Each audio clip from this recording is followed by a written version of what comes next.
favorite reality show. And the race is on. Celestial, final countdown.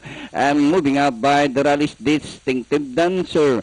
In the middle portion is Rosy Eyes. Moving up by the rail is Cold Reception. Then comes World at Last. Alongside is entry number 7. This one is Storm Play. Renzi stays under Father Outside Reality Show. And entry number 8.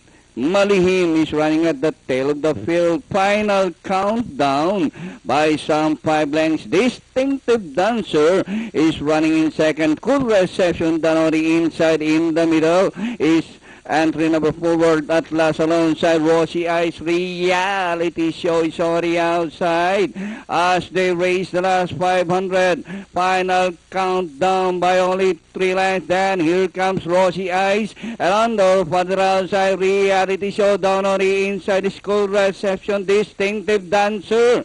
Final countdown, leading by some 2 lengths.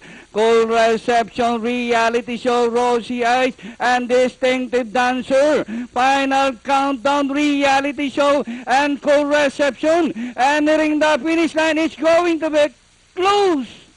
Final countdown, Reality Show. Then comes Cool Reception. Number 2, Distinctive